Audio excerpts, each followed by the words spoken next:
All right, well, welcome everyone to this webcast on defending lift and shift cloud applications. So for those of you I haven't met before, my name's Ryan Nicholson, and for those I haven't met yet, I hope to meet you hopefully sooner than later. I guess that will all depend on how this virus plays out. But anyway, before we get started, you may have seen the term lift and shift, and it may have caught your eye, but for those that don't understand or know what I mean by lift and shift in this regard, that's what this Webcast is all about.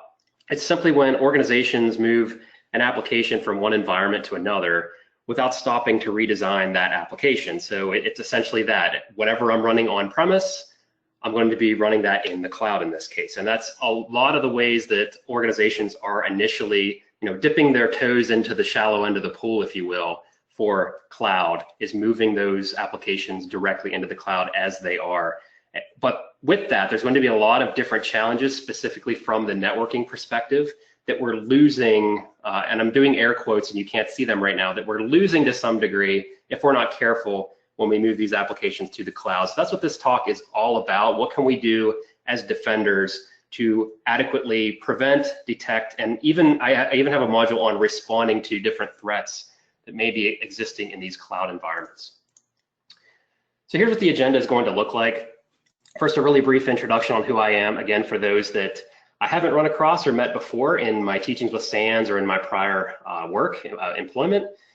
Then there's going to be a section on moving to the cloud. It's more or less some boilerplate material on why some of the organizations are moving to the cloud today.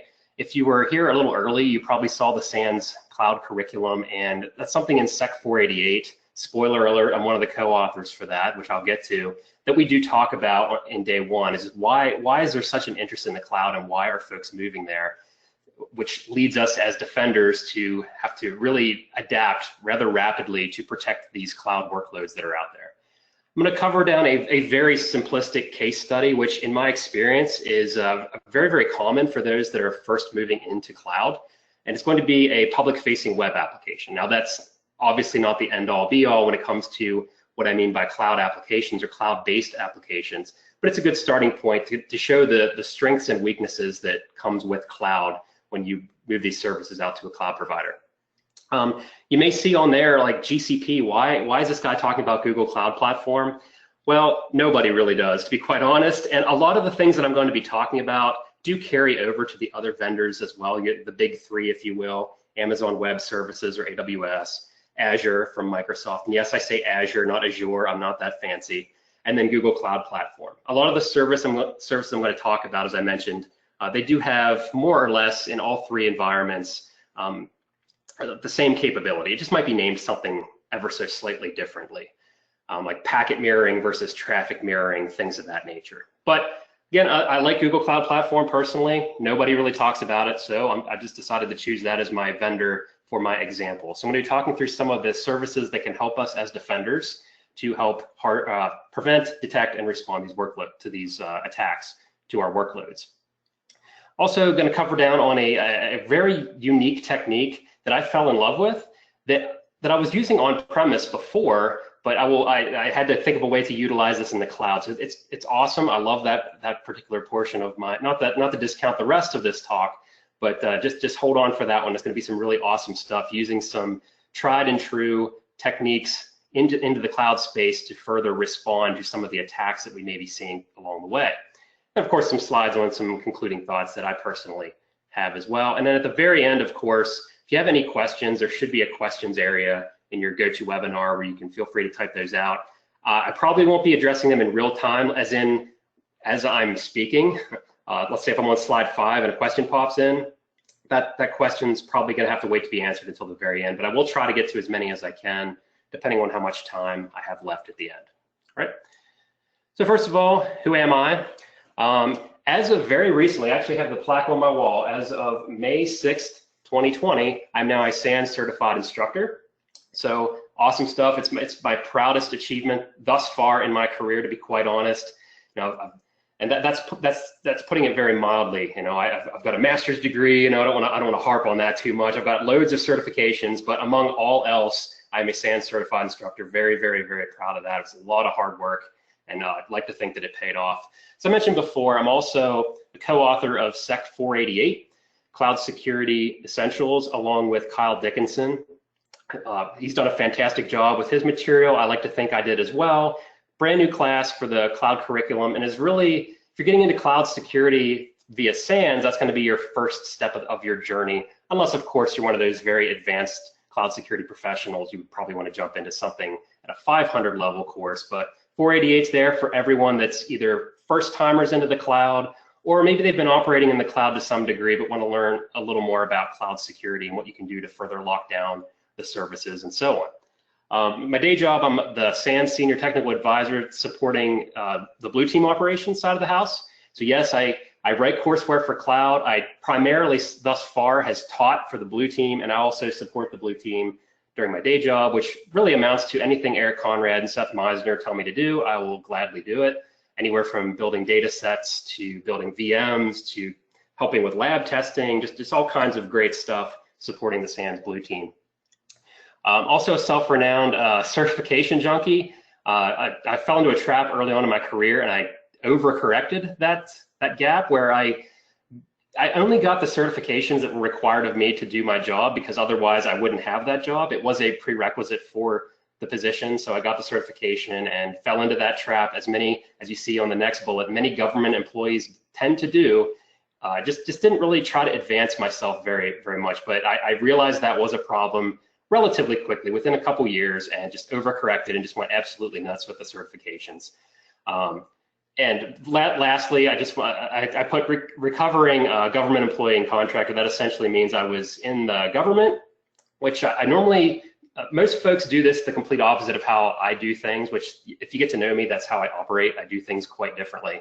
But I joined the workforce as a government civilian directly, and then I became a contractor, and then I moved over to the private sector, which is typically the complete opposite of what most folks do. But with that came a lot of cloud experience. When I moved over to that contractor position, I was part of a very large cloud effort for DoD, which I'll have some of my examples coming up reflecting back on. And then lastly, of course, above all else, I'm a guitarist and musician. I've been doing that since I was 12 years old. I will never give that up. So you have to pry that guitar from my cold, dead hands. Other fellow guitarists will know what I mean. Okay, so anyway, that's enough about me. So let's get into the bulk of the material here. So moving to the cloud. Why are folks moving to the cloud? And what I mean by why are folks, why are our organizations demanding that we move to cloud? A lot of it is for these very reasons here. Most of these reasons, as you see, are for operations and maintenance purposes. Things like scalability, failover, very high uptime, so on and so forth. That's a lot of the cloud vendor promises that we more or less, for the most part, get when we move to a cloud environment. No longer do we have to maintain hardware, these big complex systems, when we can just simply click buttons and say go. You know, if my system ends up using too much CPU, spin up another one, things of that nature. It's very automated, very friendly to the operations and maintenance teams. But as you see very shortly, it's going to become very unfriendly to security teams, but there are some things we can do about this. So that's some of the reasons. Some of the other reasons are the pay for only what you need. That starts to perk up the ears of the CFOs, the chief financial officers in the organizations. Like, you mean I don't have to acquire this hardware every time I want to spin up a new server or things of that nature, right? I don't have to put in more and more effort and more funds into these efforts, when you could just simply pay for what you need from the cloud vendor. So that, not that you're not paying with the cloud vendor, but it tends to be, unless you're not careful, tends to be less put into, money put into these products in a lot of cases, into these applications. So again, with that though, the security team is gonna have their own challenges. And like I said earlier, lift and shift oftentimes when you're forced to move to the cloud is going to be, let's say I'm running 3 servers on premise. That essentially means in a lot of cases, I'm going to be running 3 servers in a virtual private cloud environment. So we'll talk through that. That's again, initially the initial steps that a lot of organizations are doing when they move into cloud, if their staff doesn't have that full cloud knowledge, to start utilizing some of the purpose-built services and things of that nature. So if they are starting to use some of these purpose-built services, as you will, as you can see on the slide here, there's a couple.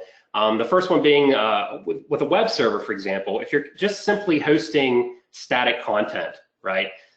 You don't have to spin up an Apache instance inside of, like EC2, for example, in AWS. you could possibly host all of that in an S3 bucket and do an S3 public website. So that's a lot, that's even less to manage at this point. So you could do that, but just think about that from a security perspective.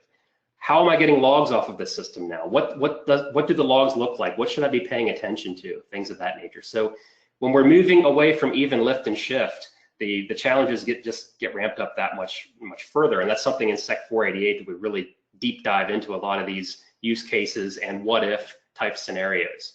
And then if you are running dynamic code on your website, for example, again, you're not required to be running Apache with PHP, for example. You could potentially be running something like Lambda or something of that nature, right? Where you could dynamically process the user input, give them back some dynamic output in real time, a lot less to manage from an operating system on up perspective. Same thing goes with databases. There's a lot of managed database services out there to where just a few clicks of a button, you've got, boom, you've got a SQL server just stood up instantaneously. No more operating system to install and then having to install and configure a SQL application and manage the databases and things of that nature. It's more or less click a few buttons and then just you're responsible for managing that data itself. But when it comes down to attacks and things of that nature, they could be much more challenging to run down in a lot of cases, again, if we're not careful here. So it does save a lot on the operations side of the house, but starts to make the security team their job a little bit more difficult. And lastly, just throwing even more things into the mix here to consider, there's a lot of differences when it comes to on-premise network protection versus some cloud-provided services that can help us out in these cases. So as you see here, a lot of our examples are network load balancers, web application firewalls, layer 3 and 4 filtering, next-gen firewalls, and SIM all provide some level of security, whether it just simply being a bunch of logs that are generated, or they are legitimate protection and detection type services like a WAF or a next-gen firewall. So you have to begin thinking about, well, what's the equivalent in the cloud space that I can start to provision in my particular environment? Now, these are just, of course, some examples. I'm not just saying if you want to use a network load balancer, you must use AWS, because again, Azure, Google Cloud Platform, all the major cloud vendors are going to have this functionality. I just have a few examples that you could be using in particular environments, like a WAF, for example, which I will have dedicated slides on here because I'm talking about Google Cloud Platform. GCP Cloud Armor could be an alternative to that on-premise WAF solution. And then the other ones, as you can see there, like layer 3 and 4 filtering, Azure Network Security Groups, AWS Security Groups, the Google Cloud Platform, VPC Firewall, just some layer 3 and 4 filtering devices or capabilities we can put into these cloud environments, so on and so forth, as you can see listed here on the slide. So I'll move now into my case study. All right. I mentioned before that I won't answer questions, but I feel that I don't want to leave them hanging. Plus, I have that thing blinking in my face. So how about from data center to cloud? Possibly talking about some of those transitioning services between the data center, moving your data center workloads out to cloud and things of that nature. Again, that's not going to be the scope of this talk. It's primarily going to be if I'm going to be rebuilding something that's already existing in a data center or on-premise. So that may be what you're leading to here as well, where my definition of on-premise means in the like on-site or in a data center and then transitioning that workload out to the cloud. So hopefully I answered your question in some roundabout way. If not, please keep the questions coming. All right, so my simple case study here. So this is going to be very similar to what I saw when I was working that cloud contract for DoD, the U.S. Department of Defense. It was a cloud contract where we simply had a lot of customers that were transitioning from their on-premise, whether it being data center or on-site, those workloads, primarily web servers, right, over into cloud and into the cloud.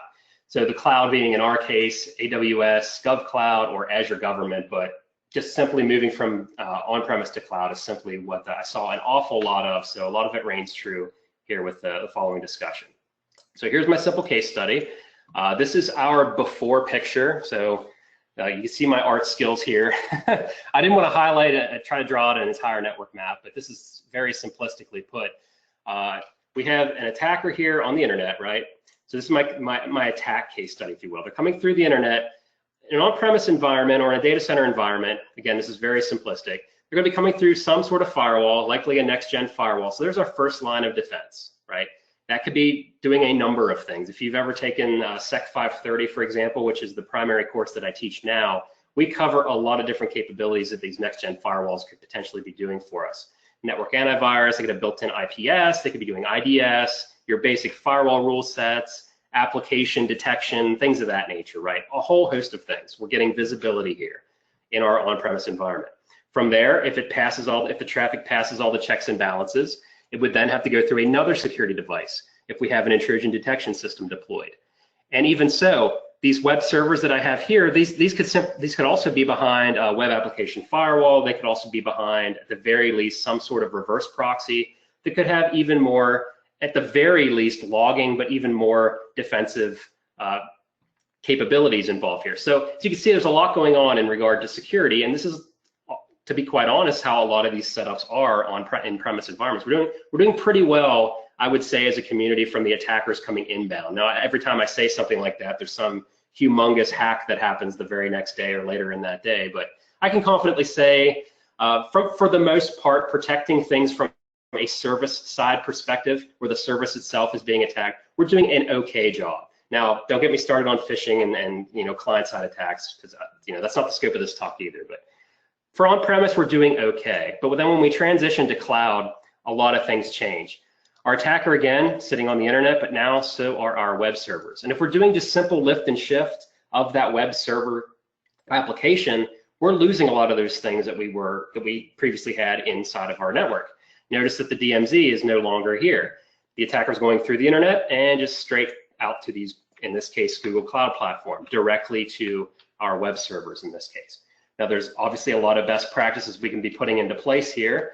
But I'm thinking, again, from an operations and maintenance perspective, when people first move to cloud, they're going to have that mindset. Let's save some money. Let's have the maintenance be very, very low, best we can. So that you'll see something like this in these cloud environments, where we are utilizing one service here, HTTPS load balancer, right? This is in an effort to, again, add that elasticity to our cloud environment, to where if we have a very, very busy web service, right, we're consuming all the resources of one instance, for example, we can start to expand using instance groups here, right? So if we're being overwhelmed by network or by web server traffic, let's say we're TurboTax, right? I don't want to throw TurboTax under the bus or anything, but I can imagine this is how they would operate in the cloud. I don't know this for a fact, but let's just say tax season rolls around, that one web server they typically have running out in a cloud provider just isn't going to cut it anymore. So thinking from that operations and maintenance perspective, let's put in place an instance group where we slowly start expanding out our number of instances based upon how much traffic we're seeing or how busy those resources are. And as that starts to calm down, let's say May, June timeframe, who knows now, they keep, at least in the US, they keep delaying the tax requirements here, but nonetheless, as that traffic starts to slow down, that can start to shrink the number of servers we're running to save us money, things of that nature. So this, by definition, is not 100% lift and shift, but this is often what you'll see as things start to transition out the cloud. And security, again, the only thing that I see on here from a security perspective is this HTTPS load balancer. We at least have HTTPS coming into our environment. Right, but that's really it so far. Let's fix this coming through our cloud here, our cloud talk here. So let's talk about a threat scenario. Based upon that last diagram that I just showed, attackers could be coming at us for a number of different reasons. One, we're very, very targeted. Maybe we're a company that they would just love to get that juicy information from, right? Or we could be stumbled upon. That could be the other end of the spectrum here. We just have someone out scanning the internet and they happen to discover we have a weakness by some way, shape, or form, and they come at us. So these are the types of things that we should be on the lookout for in this particular scenario. Again, it's not a complete list by any means, but just for the sake of this webcast, I only have an hour. Let's talk about these in particular. The adversary could be launching some sort of web recon, looking for known vulnerable web pages. They could be looking for pages with authentication. Maybe that page in and of itself doesn't have a vulnerability per se, but it does allow like administrative login or something of that nature, some form of login to that particular website, which could then extend their reach into areas that they shouldn't be operating in, right? So if they discover those pages, they could launch tools like Hydra or SQL map or something of that nature to try to break into this particular website. And as I mentioned, like SQL map could be used again for other reasons too, like SQL injection, right? That's the primary purpose of that tool, or going after other open web application top 10 vulnerabilities, right? So if you're not familiar with OWASP, they every few years or so, they'll put out a brand new list, which doesn't change all too much other than they might reorder some things or regroup some vulnerabilities for web applications. Things like SQL injection, command injection, things of that nature that could potentially go wrong with a web application in and of itself may find its way on that list, and those should be the things that the web application developers are on the lookout for, trying to prevent. So attackers, of course, are going to be trying to take advantage of those types of vulnerabilities. So with that example that we had in place here, that example diagram, how do we even start detecting and responding to these threats at this point? Because if you think about it, the only real thing we have in place at this point is just that web service, web server itself. It's generating logs, but is that going to be good enough to adequately defend that web server? I personally don't think so. So, which leads me to the next question. Where are the logs related to this attack in this case? I mentioned before, we have the HTTPS load balancer. We might get some logs there. We have the web server itself. We may be generating some web application logs. If we see a bunch of failed logins, for example, we might see some 401 errors. If we see someone trying to discover some web pages and they're not there, we may see a number of 404 errors. But that's pretty much all we're going to see for the most part. Yes, we could do some, promiscuous packet sniffing on the web server itself, deploy a local IDS or a local network security monitoring tactic there. But there's better ways of doing this, in my opinion, which we'll see coming up here very shortly. We're also losing some of those awesome tools that we had on premise, at least for now. The WAF, for example, we don't have a WAF deployed. We don't have, we do have those reverse web proxy logs, as I saw. We do not have NSM at this time, again, unless we put it on the device itself or the instance group, those instances that are spun up. Also, and I didn't mention this on premise, a lot of techniques that the security teams are doing on premise are also capturing network flow. So we're potentially losing network flow because that's something you don't get out of the box with these vendors unless you subscribe to these services, which again, I will talk about very, very shortly. So you may be asking yourself some other questions. Can I place the same tools in this environment that I was running on premise? To a degree, you may be able to, but there's going to be some prerequisites for that, which I'll cover here shortly. And then can I automate a response to this attack? I think you know my answer to that as I was laying out the foundation of this, this webcast. I believe so, at least to some degree, as we'll see an example coming up shortly. Okay, so with that, that's kind of the gloom and doom section of this talk. So let's do something about it, because that simple lift and shift strategy from a security perspective is just simply not going to cut it, in my honest opinion. We're going to be missing a lot of things. So what can we do to further protect our workloads that are in the cloud, at least from a web server perspective? The first one is, as I already let the cat out of the bag here, our HTTPS load balancer that's in place, well, that's generating some awesome logs. It's terminating HTTPS sessions. It's generating logs for us. We just have to, of course, get those logs somewhere, move them somewhere, right? As I say here, shipping these logs off to a SIM or somewhere we can correlate our data to make our analysts happy. Because to be quite honest, digging through the cloud portals or the cloud consoles looking at logs is not my idea of fun.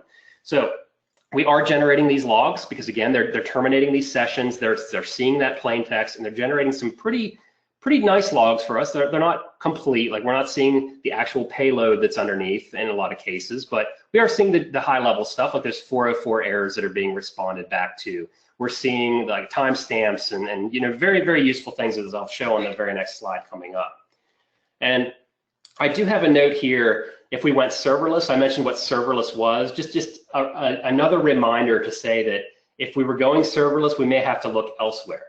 An example of a serverless application in AWS could be API gateway, which feeds Lambda, which pulls data out of a DynamoDB database, right? So there's 3 cloud services right there that are all being interacted with. We would have to figure out creative ways to pull logs from those services, or as those services are being interfaced with, how do we generate logs for these particular services? But from this lift and shift strategy, it's actually a little bit easier here because we have this HTTPS load balancer in front of everything.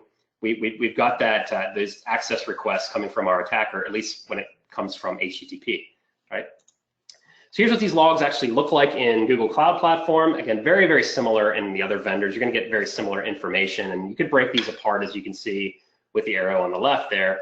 But the reason I have dirb in the title there, if you're not familiar with the tool dirb, the way I use it at least is to try to discover web pages that just aren't advertised, right? Some sub pages, for example, or some subdirectories of this web server. Just see what's out there, right? Have a word list, a pretty robust word list, throw it at the server, and if it comes back with anything other than a 404, that page probably exists in some way, shape, or form. We're seeing that kind of attack right here just based on these HTTP logs. I would say that I'm pretty confident this is the type of attack if I didn't know that I ran this attack, right? If you look at the timestamps, I apologize if that's hard to read, but it starts at 7:28 and 37.159 seconds Eastern Daylight Time. We've got a number of requests here, all that I could fit on the slide at least. They all end within 0.7 seconds. This is not, to me, normal user traffic on this particular website, to be quite honest. Plus, you can see the URIs that are being accessed, like XML, XML-RPC, XSL, XSQL, so on and so forth.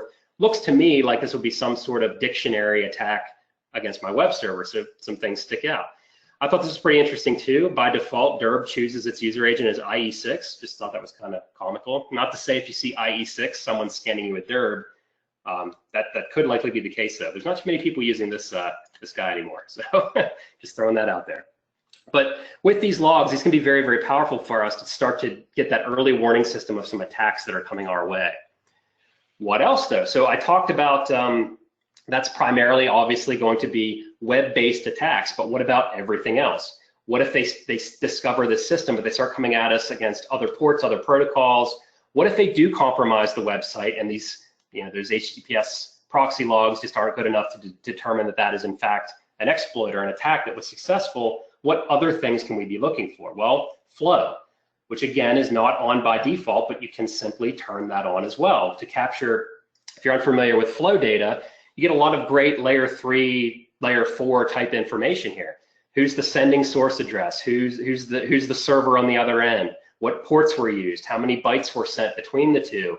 When did this flow start? When did it end? So you start to pick out some oddities in your environment in this case. You get a sense, you first have to get that sense of what normal looks like, of course, right? If you've been to any SANS cyber defense class, normally on day one, they're like, know thy network. That's normally one of the first slides.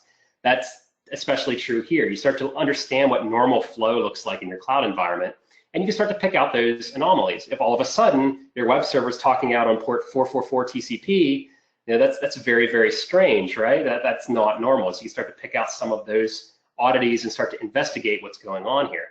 One thing of note though, well, a couple things that go hand in hand here. There's this concept of what type of flow log is this? There's different flow log types, bidirectional and unidirectional.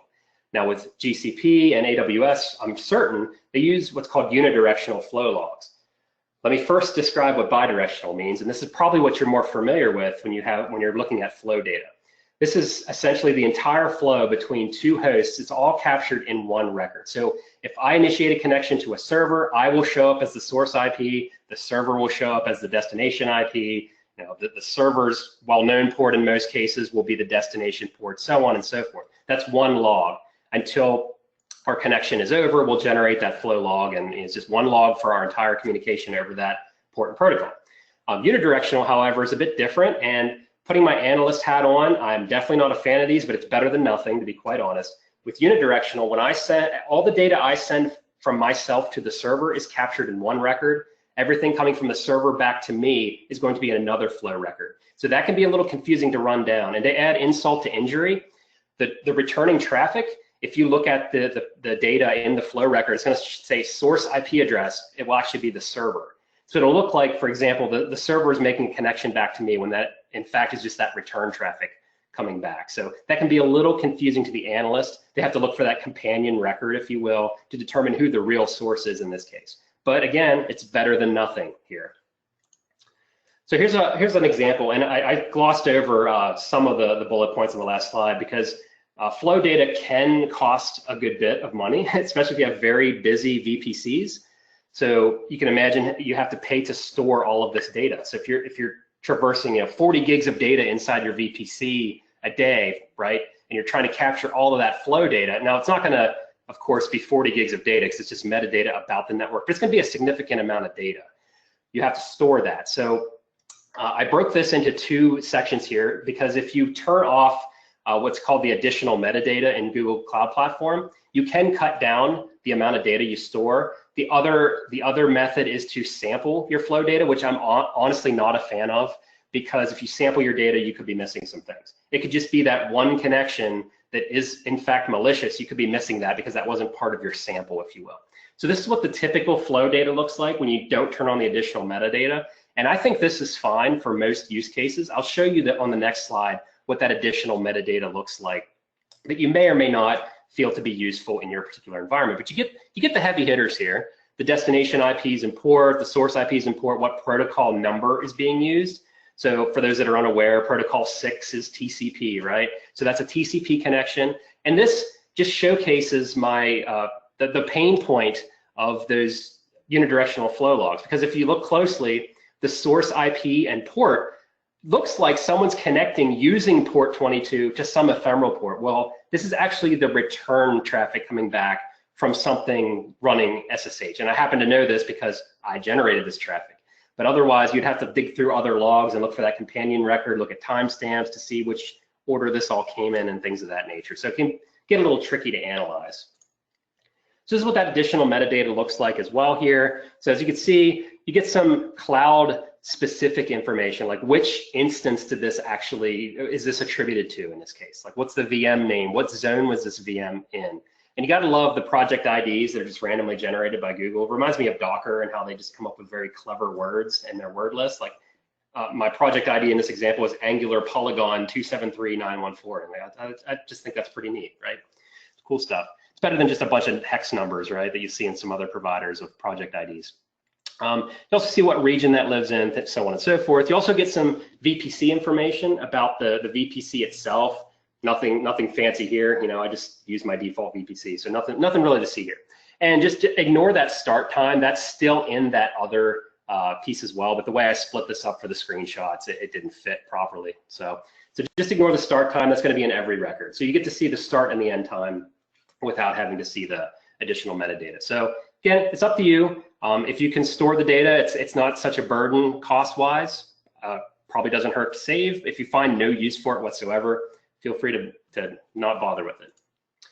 All right, so moving on even deeper into the inspection here, because we were getting just the HTTP data, then we were getting just the flow data.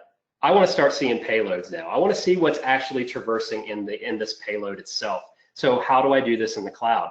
So I'm going to talk through some network security monitoring, again in GCP, but also these techniques work in AWS and Azure pretty much the same way. Again, they just may be naming these services ever so slightly different, right? But they're pretty intuitive on which one you're going to be searching for. If not, I've found Google to be my friend in a lot of cases here. What's the comparable service to X? And they'll normally show you the comparable service in that other vendor if you're forced to work in another vendor, with another vendor.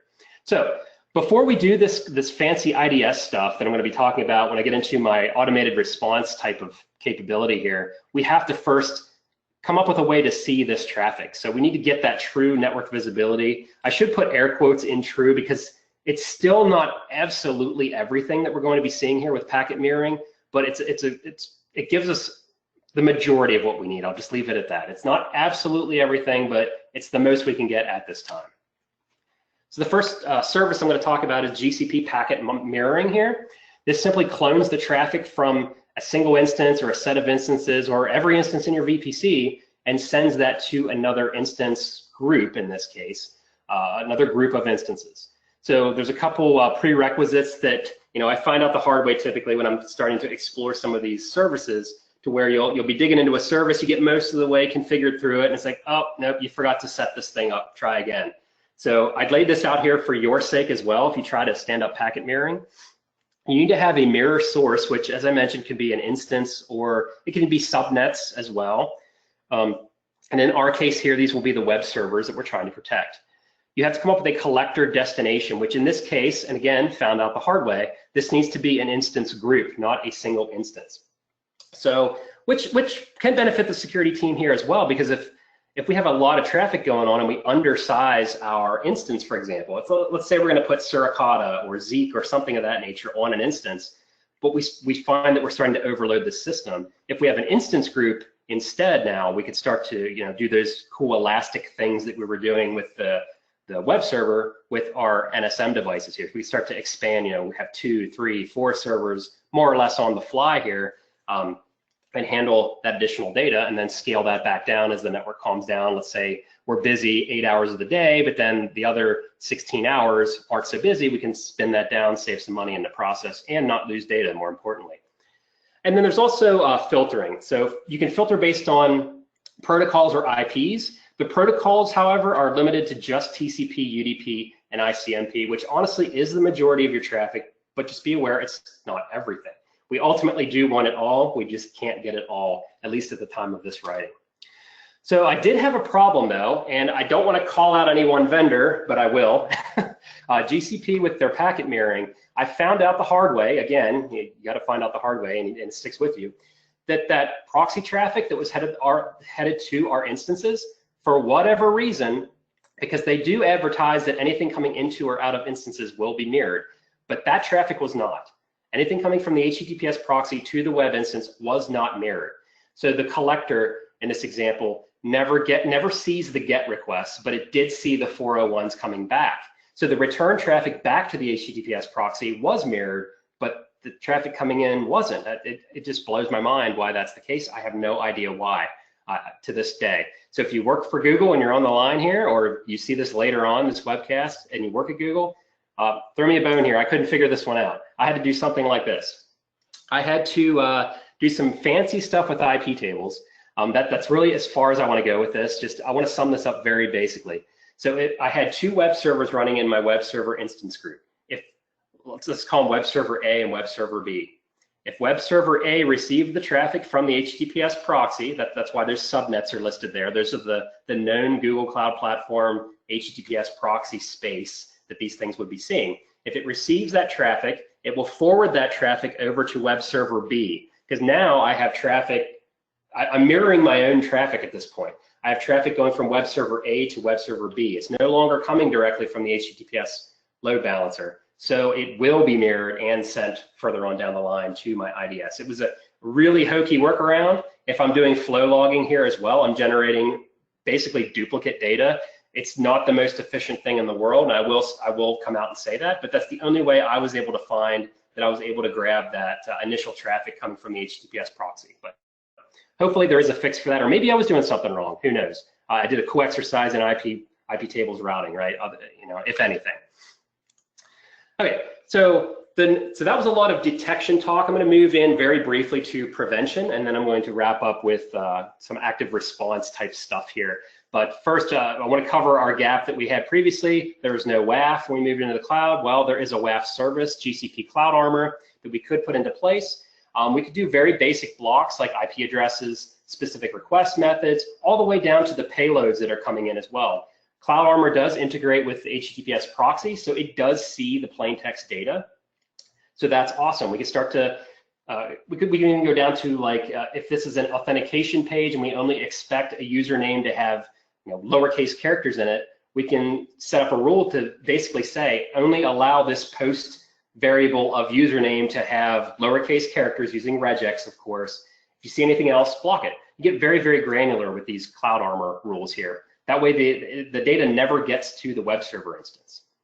But just be aware, it's not going to prevent every single exploit, as you can imagine. There's also some rule sets that you can pull in, which again aren't perfect, but they're a good start. They're from OWASP. They're part of the mod security core rule set. Cloud Armor, you can pull in just right at the get-go. You can have your first 2 rules being block anything that's considered cross-site scripting and anything that's SQL injection. Again, those aren't going to be all inclusive. There may be some fancier SQL injection that does squeak by that we have to account for in our other rules. And I have an example of something like that coming up here. A simple rule set that you may see. As you can see, my web server is very, very simple. The 3 allow rules, after you've passed the SQL injection and the cross-site scripting rule, right? I want to put those at the top. Then you can access my home page. And I have 2 there because you may be trying to access index.html for whatever reason. So my home page, and you can get to the admin.php page. Other than that, go away. So very, very powerful rule set. So that crawling attack that we saw earlier, where they're trying to crawl through all the non-existent web pages, now would be knocked down by Cloud Armor. It will never get to my web server with this rule set. At least that's my belief. And I did test with this, and it worked very, very well. I was only able to see those 2 pages on my web server. Of course, your web servers are going to vary greatly depending on what files exist and things of that nature. All right. So the last bit I want to dig into here before I conclude is the bring your own response. I'm very excited about this section. So this is, yet again, we can do better at this point. We've got some prevention using Cloud Armor. We've got a lot more logging than we had before. We've got some network detection, NSM type detection now, but let's do something about it. Once we see these things, let's automate some kind of response. And a lot of your cloud vendors will have software development kits like AWS CLI or the Azure CLI and G-Cloud in this example to talk directly to services. So if we can integrate those types of software development kits into our security products, we can have the security product now talk to the cloud service provider and say, hey, modify Cloud Armor, for example, to block this IP. They're doing nasty things. Or add this rule to the VPC firewall. This IP is doing some very strange things. And I'll cover an example on how we can do that. But first, I got to talk about Zeek. I have a newfound love for Zeek because I recently, and it took me way too long to do this, I recently took Sec 503. Very late in my career, in my opinion. I should have taken this years and years and years ago. I learned so much. I thought I knew a lot coming into this. Man, was I wrong. But Sec 503 and Sec 530 has a little bit of Zeek material in it that basically tells me the way I've been using Zeek, I've been doing it wrong. Generating logs is not the end of Zeek. Yes, it does create a lot of great metadata, like flow-like data for us, at least about the protocol or protocol logs, if you will, but it can do so much more using Zeek scripting because you're already getting a lot of very useful data. And if you learn how to script with Zeek, you can make Zeek do other things other than just create logs. And in this case, I'm going to have Zeek look at the traffic headed to the web server and make a decision. And in this example, I have it looking for 10 or more 400 errors, if you will. I'm just going to shorthand that within 60 seconds from the same host. So if you're scanning me or you're launching an authentication attack against me, Zeek's going to see that. And then if it does see that, it's going to use G-Cloud commands to add firewall rules and armor rules to block you for X amount of minutes. Now, this is very flexible. It's using their catch and release framework. The reason why I chose catch and release, instead of just adding the rule and leaving it there to live forever, those rule sets, especially with public web servers, can get very, very, very large, and they become very, very inefficient. Because you can imagine every legitimate request to your website will have to go through possibly thousands of block rules before it hits that permit rule. With catch and release, with Zeek, you can add a block, and if the attacker stops, remove the block. It doesn't need to be there anymore. And if they start attacking you again, add the block again. Just make that block longer. That's why I have 15+ minutes there, because it'll watch the attacker's IP as well. So if they don't go away after the 15 minutes, you can add that as well. I have a Zeek question, perfect timing. How do you prevent Zeek to be fooled if an attacker spoofs its source IP leveraging the X-forwarded-for header? Now, that's a good question because that X-forwarded-for header is being added by the proxy that we are running. So they would somehow have to, and I'm stumbling here because I'm not sure how that would actually work, because as those requests are coming in to our HTTPS proxy, our HTTPS proxy is adding that IP address to the X-forwarded-for header. Now, you may have multiple in there because if they're coming through a proxy, for example, or they're adding that header themselves, your X-forwarded-for proxy will have more than one IP in it. But ultimately, the IP that the HTTPS proxy sees, that one will be leveraged by Zeek, and that will be the one that's blocked. So I'm not sure how an attacker could evade that, but I could be wrong, right? If I'm wrong, please reach out and let me know, and I could definitely make this this script even more fully featured here for that particular use case. Great question, fantastic question. Okay, so really quickly, that was Zeek in one slide, right? And there's a lot more I can expound upon there with Zeek, but I'll leave it at that. Just saying that Zeek can look for suspicious behavior that I scripted out, of course, and then take action using G-Cloud commands to add blocks. So again, this is before. This is what our environment looked like beforehand, and this is now. We've added a lot more services, to be quite honest. We are, of course, going to make the CFO slightly less happy because they thought moving to the cloud would save them a ton of money. Well, they're going to save a little less money potentially here. We have our load balancer as we did before, but now we have Cloud Armor. So when they're attacking our web server, for example, they first have to get through Cloud Armor. So if you remember that rule set, okay, admin.php, that very basic rule set, totally fine, no big deal. So they'll get through Cloud Armor, they'll go through our HTTPS load balancer, and then hit our web server instance group. But as they're coming into this instance group, that's also being viewed by our IDS sensor. So if they do start attacking that admin.php page, we'll catch on to that because Zeek can see this now. And then with that script, put in blocks in a couple places, first at Cloud Armor and at the firewall. Well, why both? Because they might, not try to attack us via the web anymore. They may try to attack, maybe we have a DNS server, an external DNS server that sits in here as well, or some other service that's not web fronted by Cloud Armor and the HTTPS load balancer. I just want them to go away completely. You're attacking my web server. I don't want you accessing my environment at all. Right, so I put it in both places. Okay, so I tested this out. I ran Hydra against it, trying to do an authentication attack. Don't try to attack that site, it doesn't exist anymore. So nsm.ryanick.com does not exist anymore. I ran the raw keyword list against it.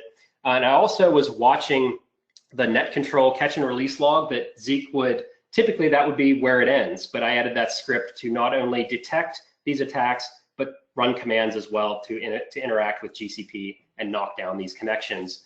And as you can see, it looks like it worked. I have Zeek adding this rule set in place here. Again, the denies above the allows. So that's why I started my allow list at 1,000. If you're adding loads and loads and loads of these IPs, because you're getting scanned all the time, you may want to start your allow numbers a bit higher, because as soon as I would hit 1,000 blocks, my denies would start happening after my allows, which is of course not my intent here, because they simply won't be blocked at this point. So it added the rule there for me. It also added a rule in the GCP firewall, again, very early on. The reason why you see these X's in here, the name of the rules, I like to name the rules just so I can look at it and see, oh, Zeek blocked this, but it doesn't allow dots for whatever reason. That's not an allowed character of a firewall rule name, so I put X's in place instead. So you can see it in action there. Zeek took it upon itself to say, hey, this IP is doing nasty things, let's block it. And to add insult to injury. So by default, and this is totally configurable with Hydra, by the way, but by default, Hydra simply looks for 401 errors. If it sees a 401 come back from a web-based authentication scan, say, nope, didn't work. If it sees anything else, it's going to say, hey, that's a valid login. So as you can see here, I fooled my little kid here. Look at all the creds. Looks like we have a lot of good logins, at least the way we're running Hydra by default. Now, of course, you can tell Hydra only look for 200s. If I see a 200 come back, an HTTP OK, for example, I must have logged in successfully. So that is totally, there's a workaround for that for the attackers, but at least throws them off their game a little bit. It's like, what's going on? Is my tool broke? They may be asking some very strange questions of themselves or their tools or our environment. They might think they're hitting a honeypot, for example, when it's really our production system. Okay, so that's really all. I did save a few minutes for some concluding thoughts here. Dominic has an awesome question coming up, but I want to get through my concluding thoughts really quickly, and then I'll open it up for any more questions that you may have. So in conclusion, we're as limited as we choose to be. That's the whole reason I put this talk together. There's a lot of defenders that I personally work with that just accept defeat way too easily. It's like, oh, we're in the cloud now. I guess I lose all my security. I can't see anything. Well, honestly, that's not the case based upon the couple dozen slides that I threw together for you. And it doesn't stop there. As I mentioned before, Sec 488 really goes into depth a lot more in a lot of different avenues here, a lot of different services that we're working with. So there's a lot of capability that the cloud vendor does allow us to do. We just have to do it because it's not on by default. And of course, if the solution does not exist to make it so, I'm a huge proponent of, if a tool doesn't do the thing that I want it to do, make it yourself. You'll hear me teach Sec 530, and I'll say it multiple times throughout the course. Any former students of mine in the room can attest to this. I make it a point that at least once a day I say, learn scripting, learn scripting, learn scripting. Learn Python, learn PowerShell, because you're going to come across a situation somewhere down the line where a tool doesn't exist. And if you have that tool in your tool belt, if you will, you can build the tool to do that thing that you want to do. Like with Zeek, for example, I had to learn Zeek because I wanted Zeek to be able to handle these things for me. I didn't want to have to buy another vendor product, for example, to do these automated blocks for me. If Zeek can do it, have Zeek do it, right? And as you saw earlier, we do need more in-depth monitoring in the cloud because what you get by default just is not going to do your analysts justice. They're going to have one heck of a time trying to run down an attack if they even see the attack at all. We have to set them up for success. That's former blue team analyst training guy coming out here. Part of my job before the government was training analysts, so that comes out as well. And if you want to build the exact environment that I played around with, I do have a Terraform template. If you're familiar with Terraform, and there are some steps on that GitHub as well if you're not familiar with Terraform on how to set that up. So feel free to use that if you want to play around with this. Google Cloud Platform does provide a free tier, but come to find out, since I wrote this talk, the WAF rules, the Cloud Armor rules, you have what are called service quotas. The number of rules you're allowed to have in the free tier is a whopping 0. So I found that out the hard way when I was trying to run through this again before my talk, that can't use Cloud Armor unless you have a full paid account, which is kind of surprised me. Again, if it's something I'm doing wrong, please let me know, but that's just something I discovered over the last week or so. Okay, of course, the want more slide, the SANS sales pitch here. I'm not gonna say what class to take at all. I might have a vested interest in one, but take one of these classes if you want to learn more about what I talked about here today. So I will get to, and so this is the last slide. If you want to get in contact with me, feel free to take a screenshot of this or write this down very rapidly here because this webcast is going to end in about 9 minutes. That's how you can reach out to me. Hopefully you enjoyed this talk. Got a couple questions from Dominic, and anyone else, feel free to start typing in questions. I'll answer them as I get them until I hit my time limit here, or there's no questions left. So can you detect a password spray attack, horizontal brute force attack, or horizontal brute force using Zeek? I will say yes, but not the way that I scripted it. My script is focusing primarily on the source IP that's attacking a particular web server or group of web servers. You can modify that script to say if the targets, I want to pay attention to the targets themselves. If I see these targets being attacked by a host of IP addresses, I can collect those IP addresses and then block all of those IPs. But you will potentially knock down some valid connection attempts. If someone fails to log in during that password spray attack, you'll be blocking their IP as well. So just be aware of that. There could be a negative consequence, but they'll be knocked down for about 15 minutes or so. Okay. Also, if I understand well, WAF in cloud provided by providers are not the same features protections level that the on-premise one, right? I agree. What I showed you was about the extent of again, this is just me playing with Google Cloud Platform and their Cloud Armor. That's about the extent of it when it comes to their WAF. It's very much up to you. You were given basically a white screen, like here, insert rule here. Do you want it to be a very complex rule or a not so complex rule like blocking an IP address? And they kind of leave it up to you, where you're just looking at some, post variables or, IP addresses or methods and a combination of these things as well. It's other than the OWASP rule sets, it's just out of the box. You can figure it yourself. You don't get a lot of the like vendor supported rule sets that you get, those turnkey solutions, if you will, which, I have my own thoughts on turnkey solutions, but you don't get a lot of those vendor provided rule sets that you would in a cloud provider. Jose says, what about SSL inspection? Is there a solution from the cloud providers? Not to my knowledge directly from the cloud providers. So I was doing, in a way, I was doing that here because what I failed to mention, that HTTPS proxy, it's terminating the HTTPS there, and everything being sent from my HTTPS proxy to my instance within GCP was clear text. It was the port 80 traffic. So I was doing SSL inspection more or less by accident, but if I was re-encrypting that before it went back to my web server, I would have to get in the middle of that somewhere, right? If I can do out of band break and inspect, for example, if I'm using some weaker Cypher suites, to be quite honest, I could do that. Or I would have to have my own web proxy in the middle of this, or my own break and inspect device or instance in the middle of this traffic as well, which kind of gets thrown in the face of all things cloud because you're adding another choke point, which cloud tends to get away from. Okay, for Mr. Khan, I believe we have Should systems moving from DC to data center to AWS review the AWS security controls to check which are being inherited and which are our responsibilities? Oh, you brought up that nasty word, inherited. That was some work that I did for the government, because we provided some support for some mission partners. Like, what do we inherit from you? You know, what security are you doing for us? That is honestly some of the same questions you need to be consulting AWS with. They have a lot of great documentation on here's what we provide, here's your responsibilities. And to be quite honest, your responsibilities are a lot larger than you think when it comes to security.